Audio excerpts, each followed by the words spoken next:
नेपाल से इस वक्त की बहुत बड़ी खबर है। फायरिंग का आदेश देने वाले डीएसपी की हत्या कर दी गई है। बहुत बड़ी खबर इस वक्त यह है, नेपाल से फायरिंग का आदेश देने वाले डीएसपी की हत्या कर दी है। भीड़ ने डीएसपी को पीट कर मार डाला है। इस वक्त की बहुत बड़ी खबर है, फायरिंग का आदेश देने वाले डीएसपी की भीड़ ने पीट कर हत्या कर दी है।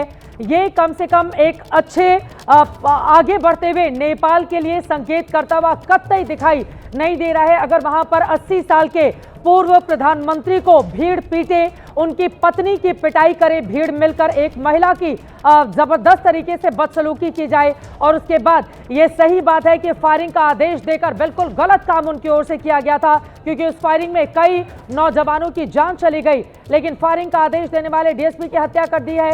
भीड़ ने डीएसपी को पीट कर मार डाला है। नीरज, क्या खबर इस बाबत? और इस वक्त काठमांडू की सड़कों पर एनार्की, अराजकता जिसको हम लोग कह सकते हैं, वो फैली हुई है, क्योंकि जो पुलिस है उसने भी अब अपना काम करना छोड़ दिया है। सरकार कोई है नहीं।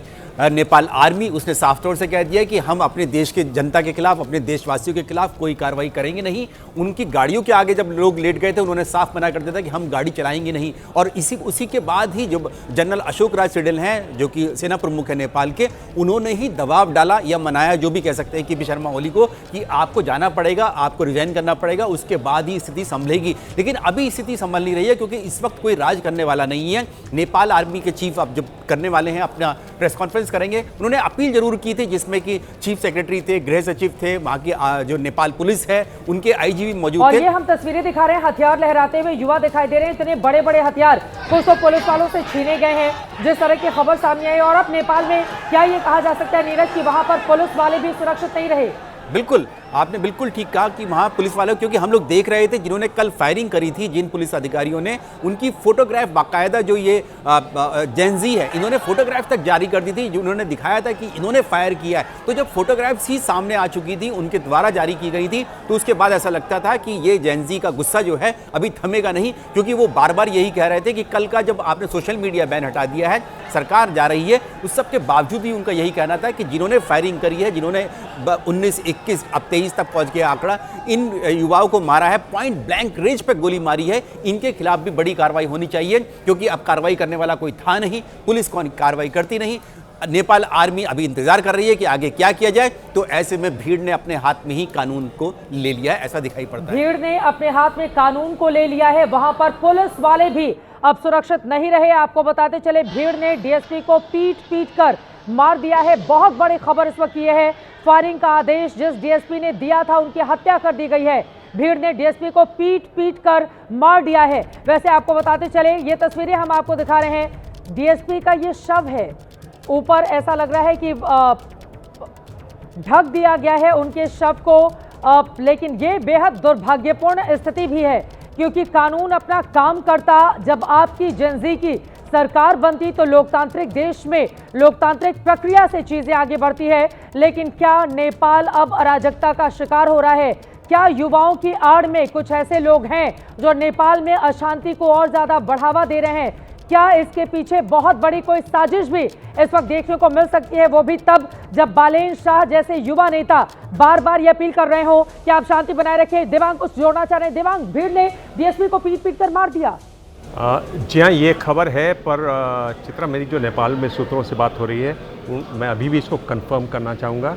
ये खबर बताई जा रही है कि राष्ट्रपति ने इस्तीफा अभी नहीं किया है, और सेना ने अपनी तरफ से जो प्रेस कॉन्फ्रेंस की बात थी, उन्होंने एक विज्ञप्ति जारी की है सेना की तरफ से, और जिसमें साफ कहा गया है कि सेना जो है वो लोगों की हिफाजत चाहती है, नेपाल की सुरक्षा चाहती है, स्वतंत्रता चाहती है। मैं पढ़ के आपको पूरा वो बता रहा हूँ, और सार्वभौमता चाहती है नेपाल की। और उन्होंने अपील की है कि अब आप लौट जाइए, क्योंकि अब हम यहाँ पर शांति स्थापित करने की कोशिश कर रहे हैं, उसमें हमारी मदद कीजिए।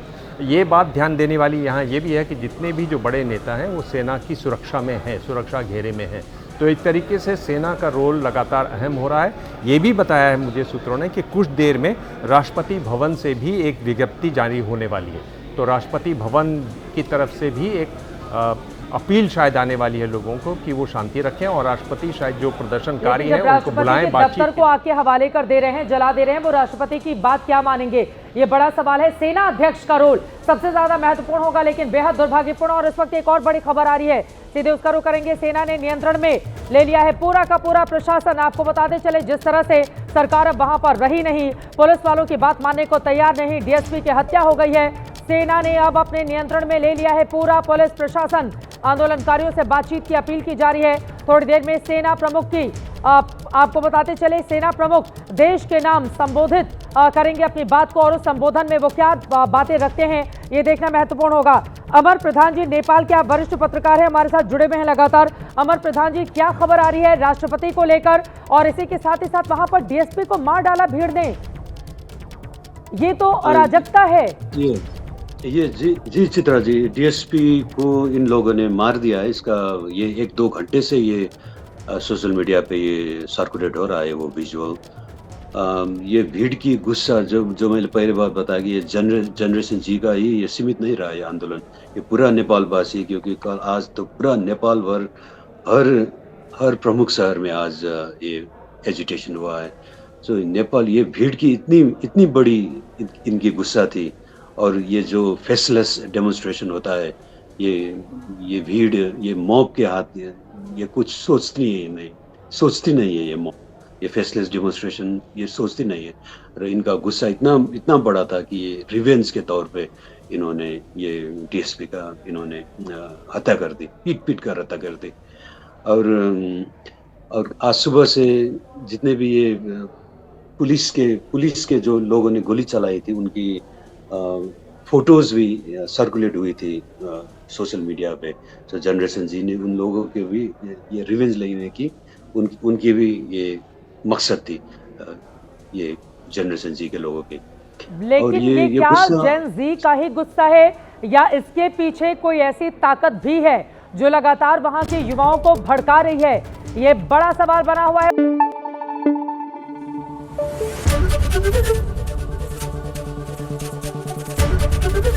एबीपी न्यूज आपको रखे आगे।